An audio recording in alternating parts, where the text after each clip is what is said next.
Hey,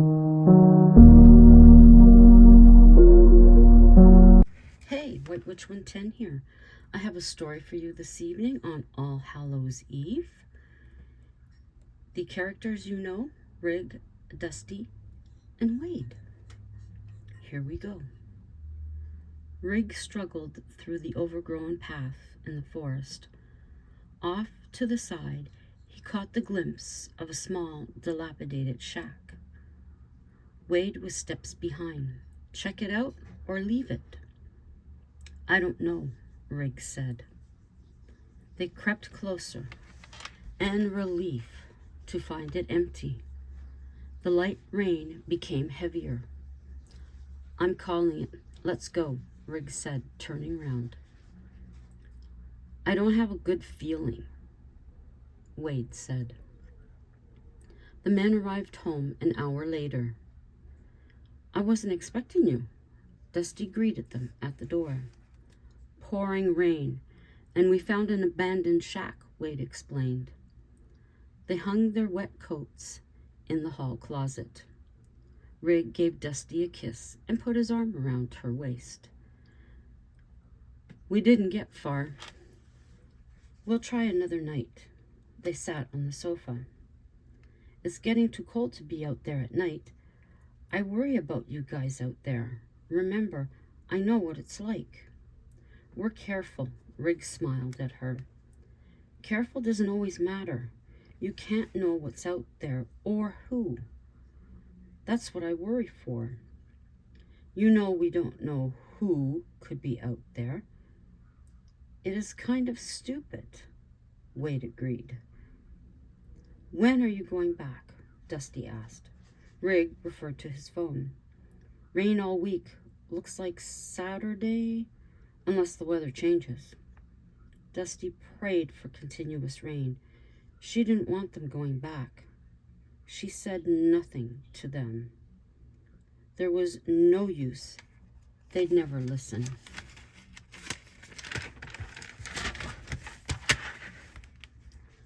No surprise when 3 days later, they weren't home when she arrived back from work.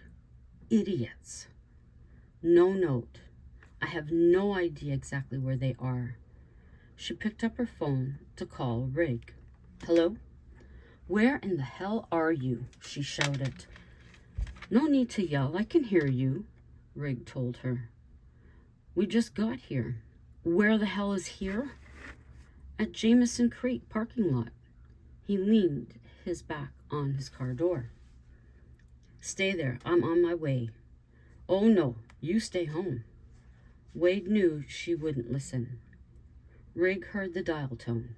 He looked over to Wade. She's on her way. We're in shit. We? You mean you are? This was your idea. So we wait an hour? It will be getting dark then. I was hoping to see the place in the light. Less scary then, and we'd be able to see if anyone was around. Rig glanced into the trees. A part of him wanted to go in. He glanced at the road. Could they make it there and back before she came? I know what you're thinking. It's not a good idea. We'll get sidetracked for sure. I don't want her making her way in there by herself. You know how easy it is to get lost in there. Wade was concerned. I don't want that either. Well, but we're gonna wait. I say you go in and I'll wait. But that isn't a good idea. We need to stay here together, Wade said. So they waited, although Rig continued to glance into the trees. The time passed slowly for them, but quickly for her. You idiots! I can't believe you were doing this, Dusty said, climbing out of her car. You knew I'd worry. What possessed you to do it? Wrong word to use, Wade reminded her. Why? That stupid shack. What were you looking for? You're full of questions, Riggs said. I don't know, just curious. Why couldn't I have a boyfriend whose curiosity doesn't include dark forests? Because you love me? Rig made a goofy face. Let's go. The sooner we check it out, we can leave. Reluctant as Dusty was, she went. If these nuts want to explore, she was too. It had been a while since they had done this. Rig's experience from the asylum kept him home for over a year. Dusty stayed by his side. In her coat pocket, a container of holy water, if needed. Wade walked ahead. Here it is. He pointed off the path. It's not as far in as I thought, Dusty said.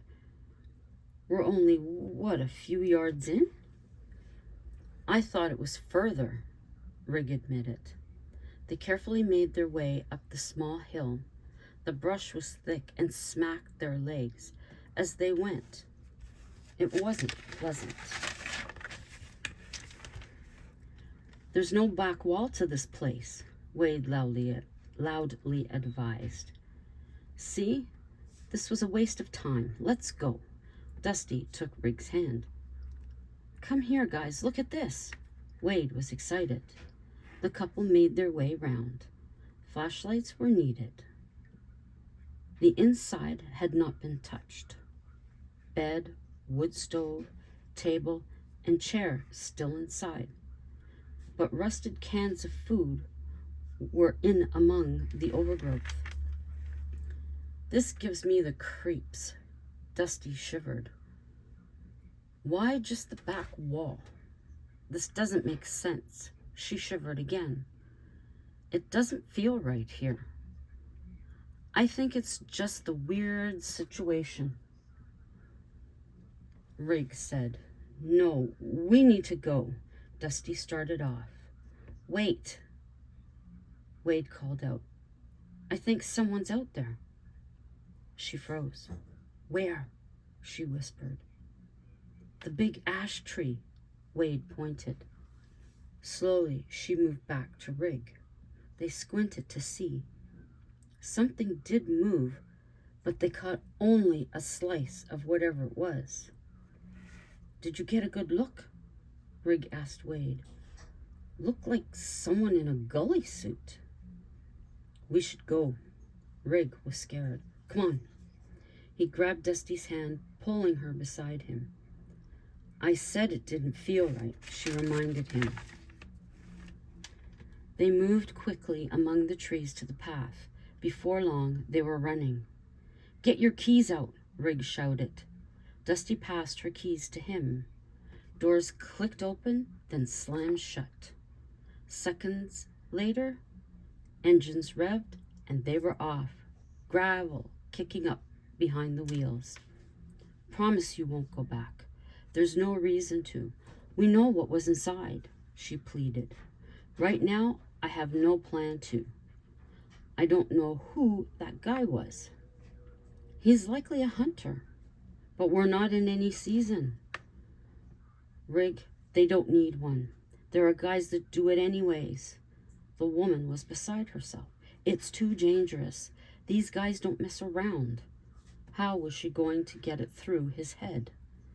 Back at home, they all took a breath. That was crazy. I'm not going back out there. That guy was big. Wade's eyes were like saucers. That's what I told Rig. We don't need to go. Those guys will shoot at you. All right, let's all calm down. We're home. Let's relax. Rig spoke quietly. No one followed us, Wade advised. I wouldn't think so. There were no other cars in the parking lot. We were so vulnerable out there. Seriously, where would we have hid? We were way too stupid tonight. Exhaustion took over. The three went to bed.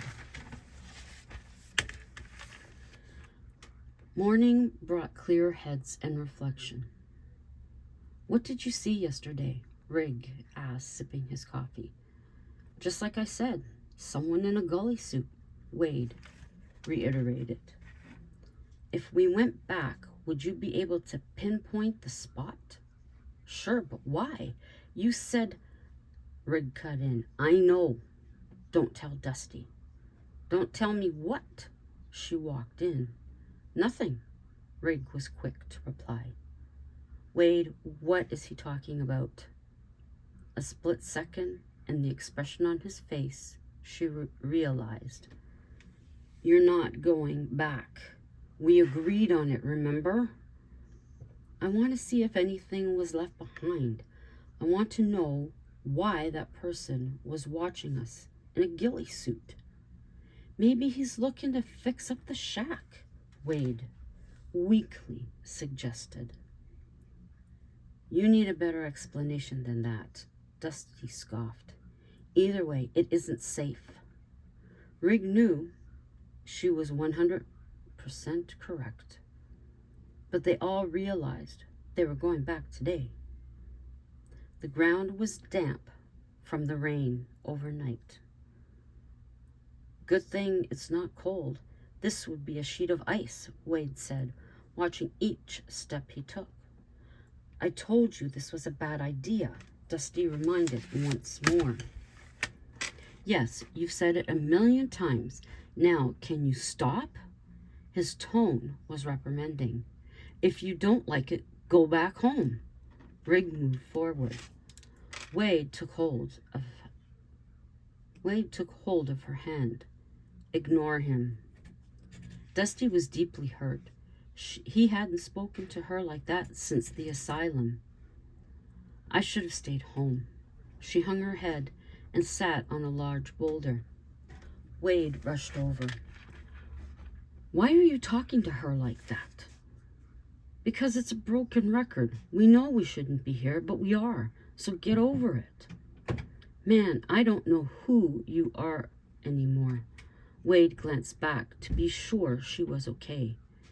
You need to apologize. Yeah. Don't sweep it under the rug. Rig looked past Wade to Dusty. He felt it. He walked over to her. Listen, I'm sorry. It's just you keep harping about it. It's fine. I'll wait here. You guys look. Okay, I had to stop you there for a second. Okay, don't spit on the rug. Rig looked past Wade to Dusty. He felt it. He walked over to her. Listen, I'm sorry. It's just you keep harping about it. It's fine. I'll wait here. You guys look. She didn't bother to look up. The men got to searching. It was obvious where the person had stood. By the depth of the mud, he must have been there for quite a while. Searching further, Wade found a chunky silver bracelet. For sure this belongs to a guy, he said. You'd think he'd come back for it. That is unless it isn't his, Rig thought. Leave it or take it, Wade asked. Leave it on that branch. We'll check in a day or two.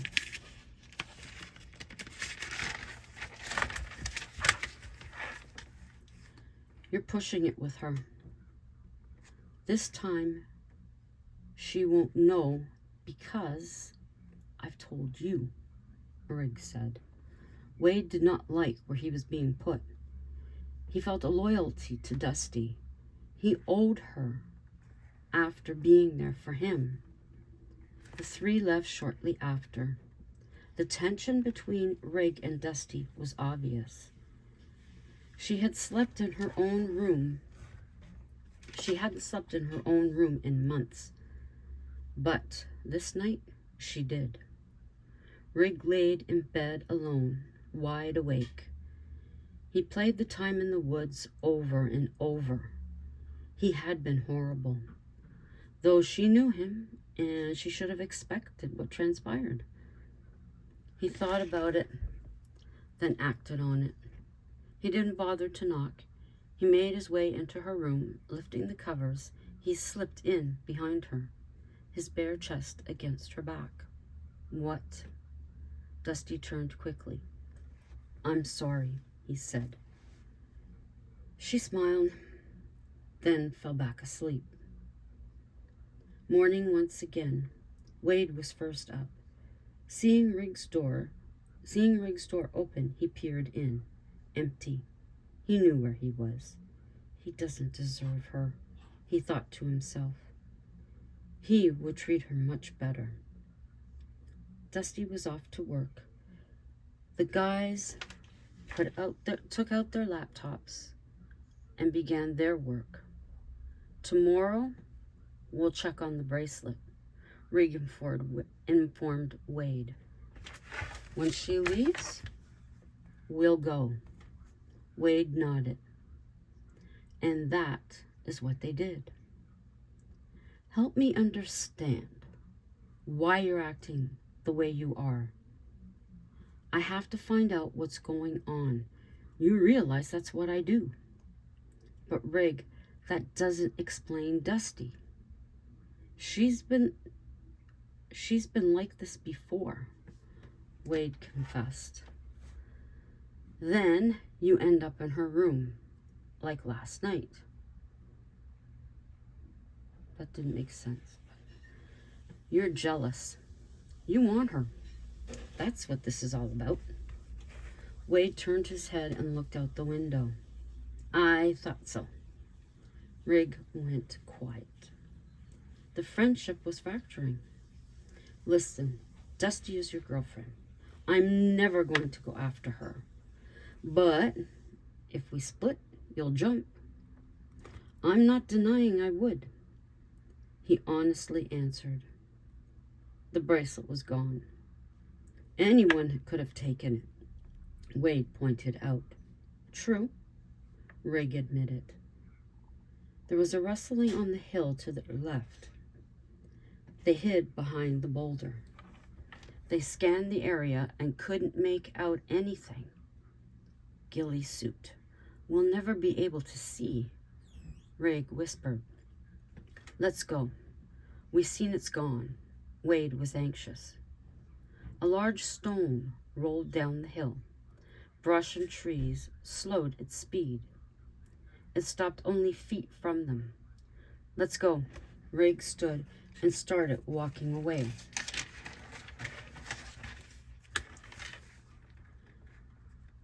We went today.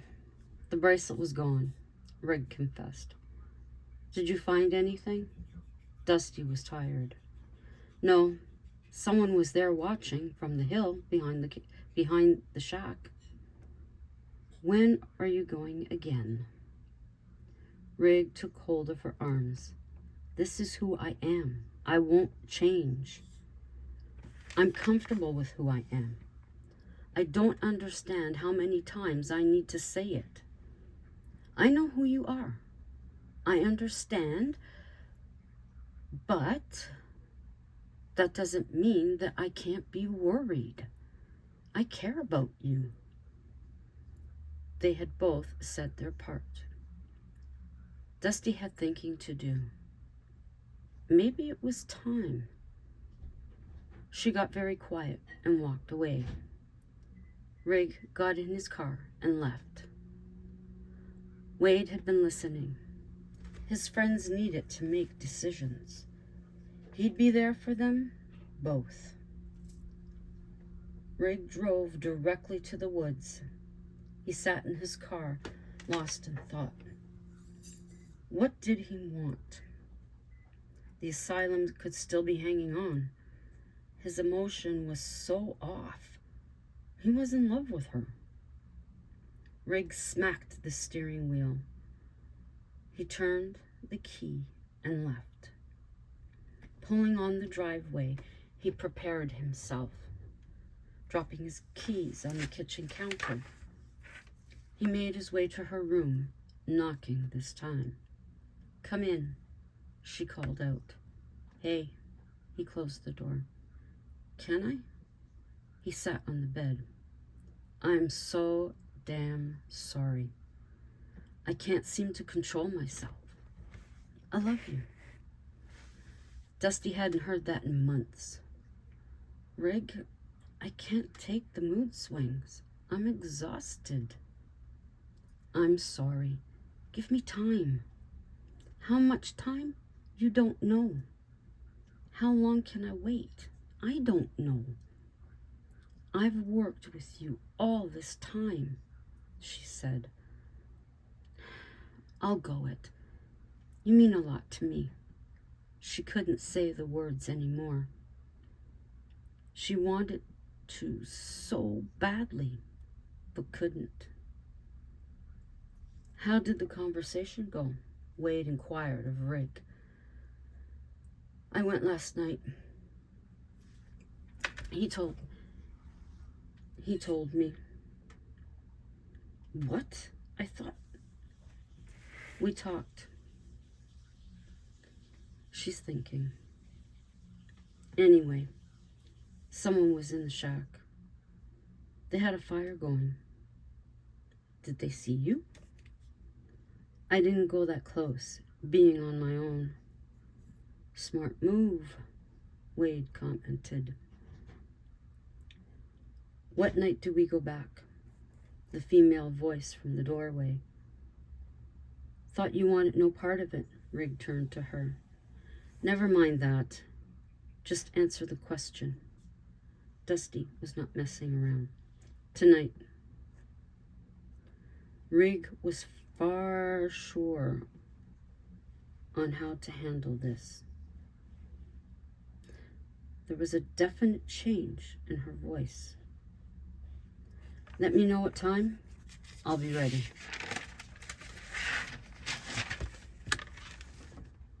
She meant business. Putting herself out there will prove to him she's serious. She was dressed for the evening. 6 o'clock, they headed out. 1 car for the 3. In the parking lot, they piled out. Let's do this, Dusty said. They proceeded along the path before veering off. As quiet as possible, they made their way through the maze of nature. Inside the shell of the shack glowed. They took the chance at getting closer. Flames flickered up into the air inside the empty shack. They scouted for signs of life. None was present. Why would someone leave a fire going? Dusty questioned. Doesn't make sense. Maybe they're looking for food, Wade suggested. The 3 took advantage of the heat. They rubbed their hands. A breaking branch in the distance sent them into full alert. They scrambled for a place to hide. They weren't far from the shack, a clear view of the open side of the building, the crack of another branch. A figure emerged from behind a large tree. It wasn't aware they were there. They could make out it was a male. His hair was a mess and very long. His clothes appeared unkept. He made his way to the fireplace, putting an animal on a skewer above the flame. He rocked side to side. Smoke rose from the charred body. Minutes later, it devoured its food. It sat by the fire until he fell over. He's asleep, Wade noted. We can't be sure. I think we should wait, Dusty warned. 10 minutes passed. Let's go. He would have moved by now, Rig mentioned to his friend. Rig motioned his friends forward. They were cautious, moving slowly. What had appeared as a person was now a heap of material. Rig stepped forward and held up the coat. I don't understand. He turned dumbfounded. But we didn't see him move. How could he disappear? Wade was just as confused. They turned to see Dusty. She wasn't there. Dusty! Wade called out. Dusty! Rig stood outside the shack, searching the area from his vantage point. Where the hell did she go? Rig asked. I don't know, Wade responded. I'm here. The friends looked over their shoulders. There she was, lifting out of the clothing. What are you doing? Rig jumped forward. Her hand came up. Don't come any closer. He has who he wants. Turn and leave before he takes more. No, you can't have her. She's mine, Rig took another step. No, it's no use. Dusty's voice began to change. It was more bass. You didn't care for her, but I will. Their worst fear. Dusty slowly evaporated before their eyes. Rig ran to where she had stood, pulling piece by piece of the material off the ground. Where did she go? Tears began to stream down his face. I don't know. Wade collapsed to the dirt floor. We never should have come. Dusty was right. They sat for hours. Nothing made sense. They finally left as the sun rays shone on her very spot. Weeks went by. The house was empty. The warmth Dusty had brought and the humor were gone. Both men visited the site separately, but she never appeared. They left fresh flowers and personal notes, which they burned once read. Their hearts would never cease to ache. Rig found only profound loneliness and regret for his treatment of her. When at the shack on his own, he begged for her return. Still alone, they walked through life, only partially alive. She was the fuel that filled them both. She was the ignition. Now they sit in silence, in a haze. A love that's gone, they can never regain. The end. I hope you enjoyed that on this All Hallows Eve. It has been cold and rainy, and we have an alert from yesterday in regards to the amount of rainfall we are going to receive. And this is going to continue on into tomorrow evening, I believe. So I hope the trick-or-treaters can still go out, or they put on their brave face, their raincoats, their umbrellas, and they go out there like we used to. I'm sure some of you may be getting your costumes ready for tomorrow, whether it's for a party because it's on Friday, or for shelling out. I'm trusting that all of your last-minute decorations are up. Any last-minute other things that have to be done you're working on. Hubby is in the kitchen. I believe he has made his butter tarts because it smelt like it. He might be now doing the pound cakes. He's going to do 2 cherry pound cakes. He was going to check and see if he did indeed have enough peanut butter to have peanut butter cookies. One of the women came looking today because she won't be in tomorrow, or 2 of them. So it was a big joke that he hadn't done them, and he's been eating it by the spoonful. But all of my stuff is there, except for hubby made his fudge, but he thinks he used the wrong chocolate. So if it doesn't set up, I'm going to make balls out of it and put them in the cocoa, cover them in it, and maybe some in coconut, I don't know. And they can have fudge balls. What do I have for my neighbors?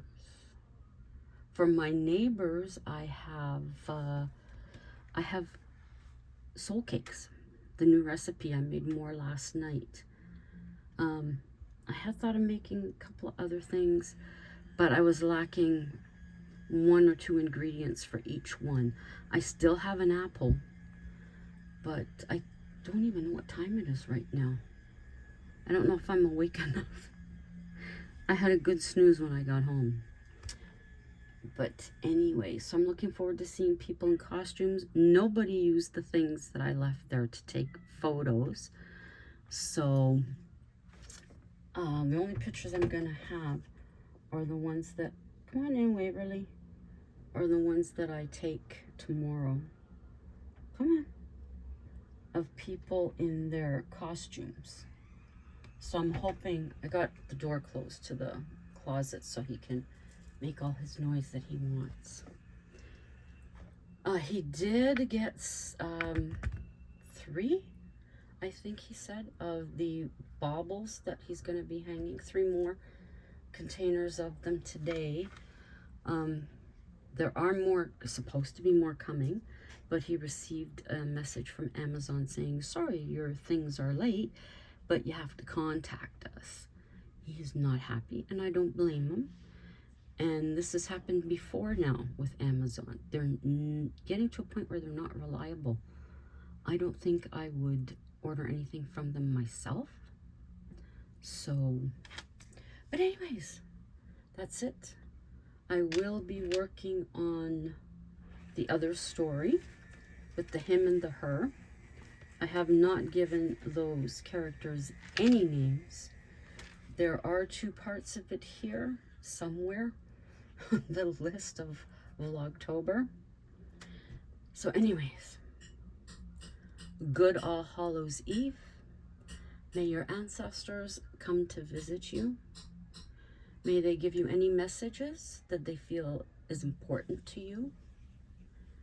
May you be surrounded by loved ones that mean only good for you. All of the negativity, let it be gone. Anything that does not serve you, this is the time to be rid of it. Write it down on paper. Burn it in a container that is fireproof. And then send the ashes out into the wind, away from your home. Many blessings to you all, and ciao for now.